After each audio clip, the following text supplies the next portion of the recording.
Hey everyone, welcome back to the Global Lean Leadership Summit 2019 in beautiful Riverside, California. Okay, everybody give Peter a hand.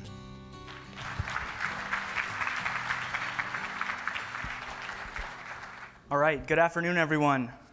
Like Rick said, I'm Peter Larsen. I work at FastCap, and the topic of my presentation today is good leadership changes lives. And I want to illustrate this point through a story, my story. So 27 years ago, I was born in Seoul, South Korea, the capital city. My biological mother she was very young when she had me. She was unmarried. I was born illegitimate. And so she had a decision to make. She decided to give me up for adoption. I was in foster care for a few months. That's me. Doesn't that look like me? That's my foster mother, actually, taking me to the airport in this picture. So 5 months later, I'm adopted. I'm on the move. I'm flying over the Pacific Ocean to Bellingham, Washington, which is about 90 miles north of Seattle. It's in Whatcom County, the Pacific Northwest. On the east side of the county, you have the Cascade Mountains, Mount Baker, and on the west side of the county, you have the Pacific Ocean. If you've ever been to FastCap, that's Whatcom County. It's a beautiful area. About 10 miles north of Bellingham is a small town called Linden. Linden has a population of about 15,000 people. Back in 1992, it was about maybe 10,000. Very small town, which is a dramatic difference from Seoul, which is a population of about 10 million. It was very unique at that time that a family was adopting kids, and it was more unique in this time and place that families were adopting kids from Korea. My family was one of the first families that were adopting kids from Asia. I have 3 older sisters. They were all adopted as well. My parents, John and Jackie, are 2 of the greatest people that you'll ever meet. Linden is a very classic small town, right? So everything was closed on Sunday. Everyone went to church. Everybody knew each other. Everyone waved to each other. And Linden was a primarily Dutch community. And so among my tall, blonde-haired and blue-eyed peers, there was me. Short, black hair, brown eyes. You know, I stuck out. It was easy to spot me in a crowd. And I was very aware that I was different. And I was constantly reminded that I was different. And I somehow got it into my mind early on that I needed acceptance. I needed acceptance from these people around me. It was something that was a priority to me. So I was somewhat of a chameleon all growing up, all going through grade school and high school. I was just craving this acceptance. And I would do whatever it take to get it. At the expense of myself. I went through the first 20-some years of my life not knowing who I, Peter Larsen, was. With adoption comes some psychological and mental challenges that you have to address. And the challenge was the thought that my own biological mother who brought me into this world didn't want me. And with that void came this sort of frustration, like, I didn't ask for this. You brought me into this world, sort of this victim mentality. And I had this void. And from an early age, I was trying to fill this void with anything that I could. Going in high school, I was still craving acceptance from the wrong people, right? So on the weekends, the cool kids were partying. They were drinking. They were smoking weed. So I was drinking. I was smoking weed. I was doing all these things. I was very angry in high school. To make a long story short, drug use in my life began very early. When I was 14 or 15 years old, I began messing around with painkillers. 17 years old when I was introduced to methamphetamines. My life was about to take a serious detour at this point. Methamphetamines, opiates, cocaine, MDMA, benzos, synthetics, you name it. I'm shoving all of these things into my body. I'm 17 years old. I'm in high school. I barely get through high school. I'm a C average, maybe. I get accepted to a public university in Eastern Washington. And as it turns out, these substances are far easier to find at a public university than they were in small-town Linden. And every single day, day by day that's going by, I'm handing my life and control of my mind over to these substances. Second year of college rolls around. I barely get through the first year. Second year of college rolls around, and all of these problems in my life are coming to a head. My mental state is in a very dark place. I'm still handing my life over. I'm in a hopeless situation to these substances. Things got so bad that my parents had to drive across the state in the middle of the night just to make sure that I was safe, that I was alive and okay. And when I say rock bottom, I mean that I had finally found a place where there was nothing in here. There was nothing. Everything that I kept shoving into that void just made it bigger. I didn't even feel like, I remember looking out at a row of trees and thinking, where did the color go? Everything was dull, was gray. I ended up having to drop out of college. I was about to flunk out, so I dropped out, right? And so I moved back home with my parents. I'm 21, 22 years old. I dropped out. I go back to work for my employer that I worked for in high school. He owned a raspberry field because Whatcom County is a large exporter of raspberries, but he also owned an industrial service company that he contracted out to all the local oil refineries, BP Cherry Point, Tesoro, Conoco, P66. And basically an industrial service company is a janitor service for the refinery. So if there's hazardous material that needs to be moved from one end of the refinery, if there's a unit that's getting shut down for maintenance, we would go in, clean this unit of all the hazardous material, all that, and get rid of it so that workers could come and save. It was a horrible job. I remember watching Mike Rowe, Dirty Jobs, thinking, man, this guy should come here. It was an awful job, and worse than that, it was an awful work environment. And so I'm back home, I'm a college dropout, I'm still using, I'm working this dead-end job that I hate with a horrible work environment, a hopeless work environment. And I remember thinking, like, is this it? Is this what life is going to be? And I was at this crossroads. I had hated what I was doing at this point. I no longer enjoyed using these substances. I was more scared of what would happen if I stopped. Finally, my parents come to me. My dad says, look, you can't do this anymore. You have to live. Combined with the frustration and guilt and shame that I was already feeling, I thought, yep, you're right. It's time. I don't know how, but I'm going to get better. I'm going to get clean. I'm looking at private rehabilitation options. It's about $10,000, $15,000. I couldn't afford that. I was already in debt $30,000 from the 2-year party that I had attended at Eastern. So I decided that I'm going to get clean at my parents' house. It was the dead of winter. I'm going through withdrawals. I'm detoxing at my parents' house. I get through it. I make it to the other side. My mind is getting clear. I'm getting control of my life day by day. And I decide I need a new job because this job is going to push me to relapse. It was that bad. I printed off one resume in this job search. I stopped at one company, and that company was FastCap. I didn't know anything about FastCap. I didn't know Paul. I didn't know Leanne. I didn't know what they did. I'd never heard terms of lean or Kaizen, none of it.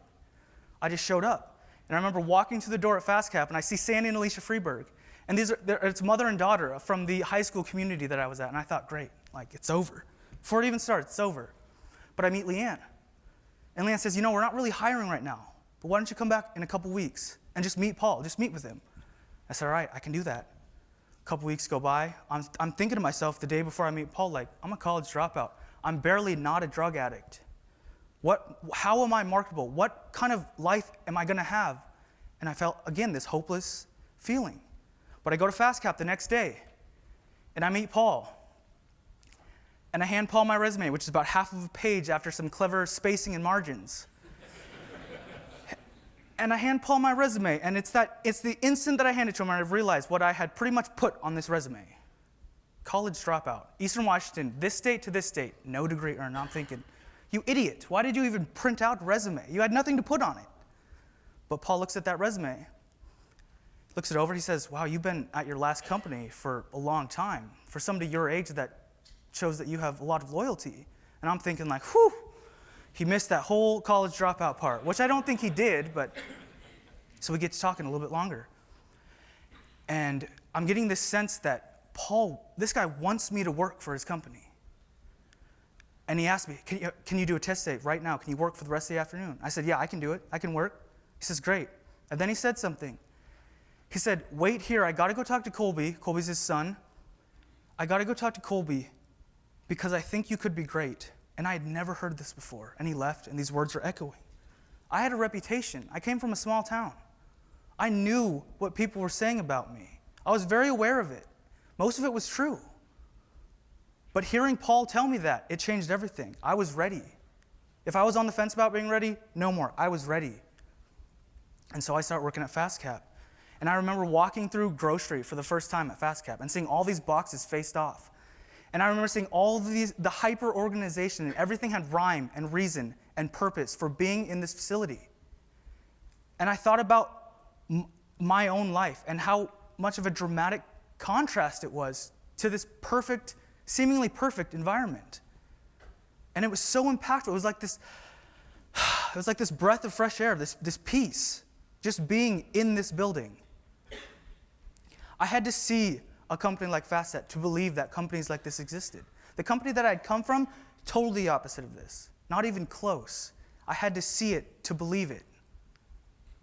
It's the same concept as those GM leaders that knew me. Those GM leaders that knew me flew to Japan, and they saw something when they were in Japan. They felt something, and they said, I want that. I want that for myself, and I want that for my company. So a new standard was set in my life. The old standard in life, the bar was so low I could have tripped over it. I was tripping over it. By the time I was 20 years old, I had lost 2 friends to heroin. I'd lost 2 more friends to suicide. This was what my reality was. This was normal until I saw something different. And I was a part of the FastCap culture every single day. And I stood in that morning meeting every single day. And I was learning something. And I was using my mind. And I was getting control of my mind. If you want to change your life, change your mind. And I'm growing. And I'm solving problems and innovating and creating things. And I'm in an environment that says, if there's something in this process that you don't like that's bad, fix it. I give you full authority to fix that problem. And to me, that is the highest level of what it means to be a human being, is to look at your environment, to look at your surroundings and say, that could be improved. That's not good enough. And fixing it and doing something about it. A couple years after being at FastCap for a while, Paul takes me with him to St. Louis, to the Global Lean Leadership Summit. And it was an amazing week. And I remember that Philippe was on stage and he was presenting. And Philippe was presenting about extreme ownership of your own actions, of your own self, of being brutally honest with yourself. And I just remember sitting there having this sort of cathartic experience. And it was at that moment that Philippe was presenting where I realized that all these things that I had used to blame everything that was going wrong in my life, this person, this situation, none of it was good enough. None of it could measure up any longer. I was the problem. But on the other side of this, I was the solution. It was like I was stuck in this car for the last 5 years in a horrible place and wanting nothing more than to just get out of there. Wanting somebody to just hop in that car and drive it away. But when I heard Philippe talking, and when I saw him present, it was like looking down and realizing that the keys were in my hand the whole time, and all I had to do was start that car and drive away. A couple weeks after that, I'm on a plane to Japan. I'm on a study mission, and I see Toyota, and I see Mifune, as you can see in the picture, and I see all these amazing companies. But do you know where the most impactful moment of this whole trip came? It was a public bathroom. Now, I want you to think, when you see that blue rest area sign, what pops into your head? Something pretty savage, right? These are places you don't want to stop unless you absolutely have to. But this public bathroom that I saw in Japan and what you're seeing here, it was immaculate. It was perfect. FastCap has nice bathrooms. These didn't even compare. And I thought about it, and I thought, nobody's making money off of these bathrooms. Nobody's profiting from these. These bathrooms, this rest area exists to serve society. And the more I observed this in Japan, this idea of outward thinking, of being aware of what you're taking in and what your output is, the more I realized that it just got heavy on me. My life up to this point had been full, it was valueless. In fact, I was stealing value from those around me because of my actions and my decisions, family and friends. And I decided that no more. I will add value to those around me. On the way home from Japan, we had a layover in Seoul. And Paul and Leanne scheduled a 3-day layover for me. I'd never been back. And I remember being in Seoul for the first time and, seeing every 5'2", 50-year-old woman thinking like maybe, But I really started to think about it. And I thought, she gave me up for adoption so that I could have a better life. That's right. And not just that I could have a better life, but when I thought that she would have a better life, not having this. My whole perspective on this changed. If you want to change your mind, change your perspective. And it was at this point where I wanted nothing more than to just live a life that she would say, you did it. You didn't waste this opportunity. Everyone here in this room has experienced and witnessed the benefits of Lean firsthand. Lean provides value to our customers. Lean reduces waste, frees up room for innovation. Lean does this and so much more. But what I'm really here to suggest to you today is that Lean, when done at a high level, when the leaders of our companies are focused on the development of our people, Lean can take somebody's life like mine and turn it around by just existing. When I came into FastCap, I couldn't even take care of myself. 5 years later, I'm a leader at FastCap. When I came into FastCap, I felt I had no value, that I had no skills, I had nothing to offer. 5 years later, I'm responsible for the production of the largest account that FastCap has ever seen. When I came into FastCap, I was a drug addict. I was the lowest functioning member of society. And now I'm on stage talking in front of you all, sharing my story. FastCap is a product development company. I am a product of the culture that FastCap has built. A culture where leadership values developing their people. Leaders in this room, have you considered the impact that your leadership has? If we at our companies can focus on the development of our people, the impact that we will have will far transcend the four walls of our companies. Good leadership changes lives. Thank you.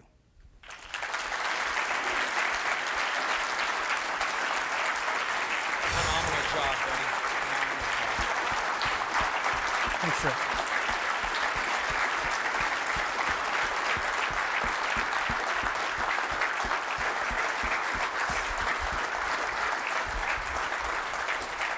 Thank you. Questions for Peter? Hi, Nathan from Fireblast. I had a question about when you first met Paul. How did you get the confidence to walk up to someone like him? And how did you keep the confidence when you first started in FastCap? I really didn't have any confidence when I started at FastCap, to be honest. I was coming off of all of that, but Paul it was when he looked at that resume, right? That pitiful resume. And he said, wow, you've been at your last company for a long time. That shows you have loyalty. And I was like, huh. It made me think. But then right when he said, I think you could be great, like I had never heard that before. And that gave me confidence, just meeting him one time. And then I was ready, But Peter, thank you for sharing your story. yeah. My question is entirely selfish. Is there anything that your adoptive parents could have done to make you feel valuable the way that Paul did?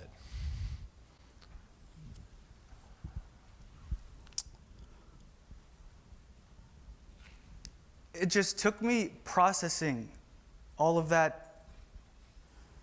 those barriers that came with adoption to understand, like, wow, these people are amazing. Like, these people,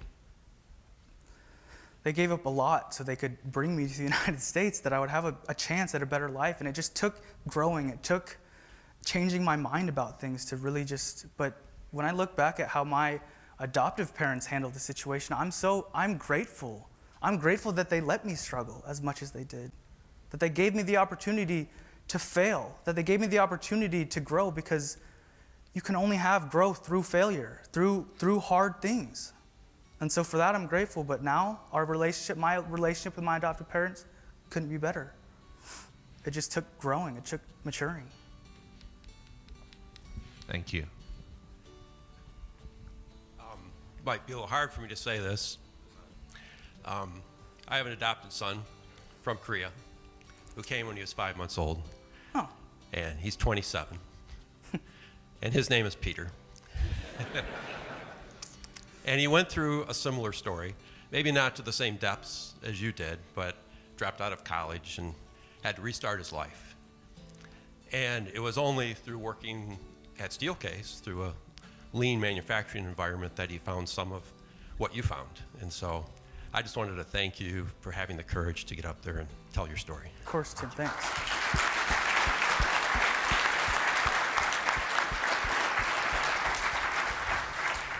We got a question in the back.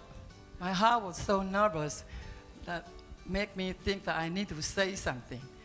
I come from Taiwan. It was a very poor country in the beginning. I guess that time a lot of people are poor. And I really see Americans come to Taiwan that time in Japanese. I said that yesterday already. Japanese teach us the industrial. American has so much to offer to Taiwan that time.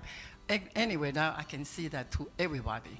But I think I see a lot of American people adopt the children all over the world. That is really, really being a mother, then I feel like Americans are great. And I really appreciate American. And now I have the plant in China. And a lot of time I see a lot of American, 10 or 15 or 12, group of Americans adopt the Chinese baby. They carry home with, it's just a baby. And a lot of them are some problem, handicap or whatever. And American has so much love to love those people, those children, that is really had nothing to do with you in the beginning. And I really want to say thank you for American.